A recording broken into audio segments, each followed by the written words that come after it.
For a decade, the world had known only war. Along the shores of the Aegean, two mighty civilizations clashed in a conflict that would echo through eternity. On one side, the Achaeans, a coalition of Greek kingdoms, their ships numbering 1,000, their warriors forged in the crucible of battle. On the other, the city of Troy, its legendary walls standing proud and defiant, a testament to its power and resilience.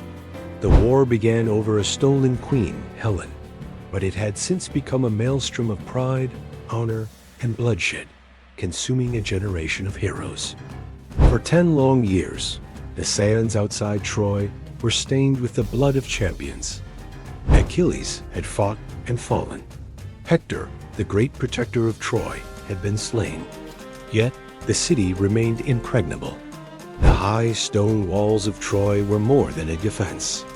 They were a symbol of the city's spirit, a silent mockery to the Greek armies camped in their shadow.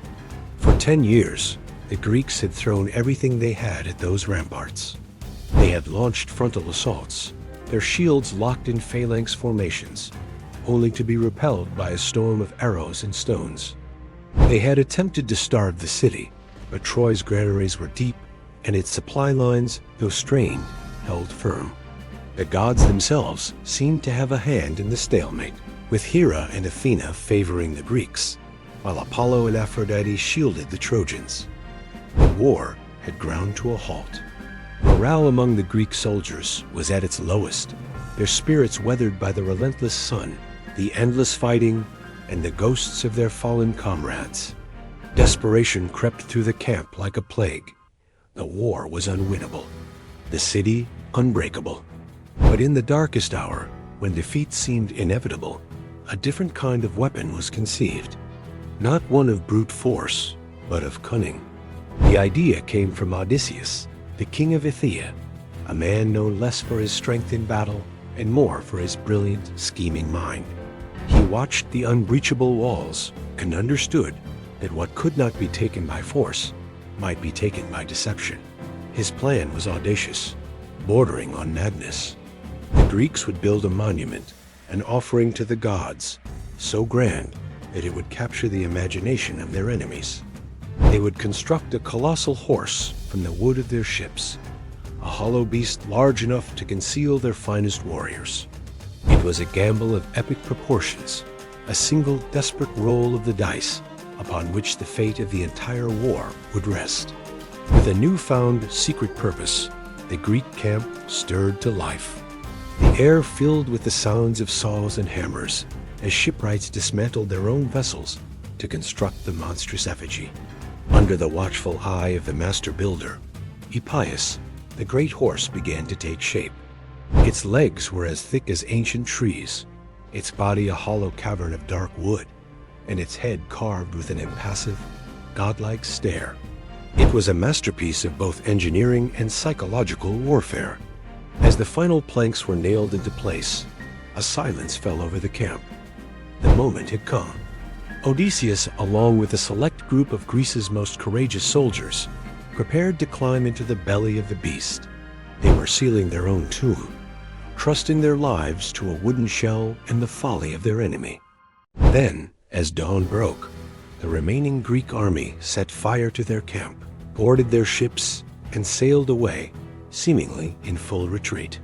They vanished over the horizon, leaving behind only the smoldering ruins of their decade-long siege and the solitary, silent horse standing on the beach.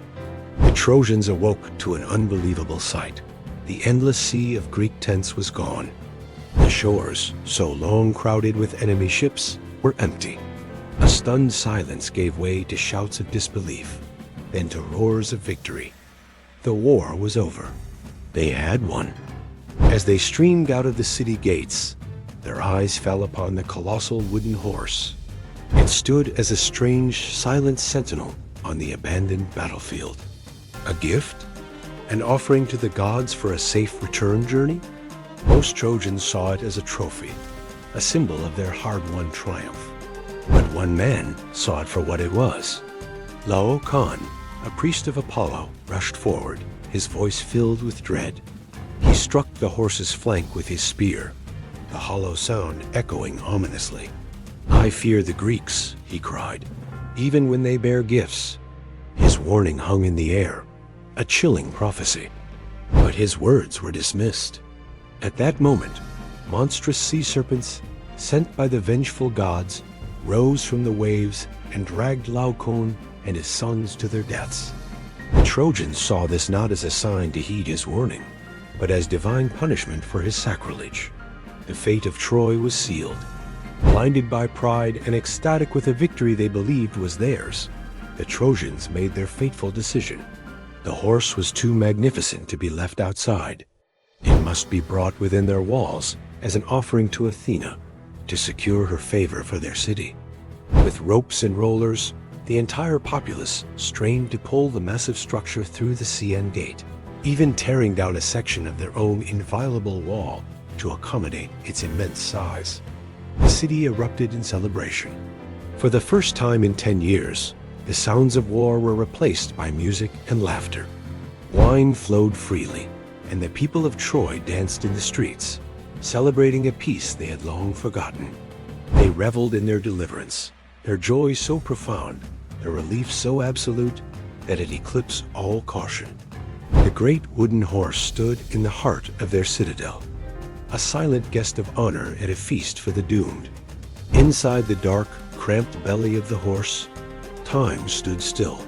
The Greek soldiers held their breath, listening to the muffled sounds of the Trojan celebration.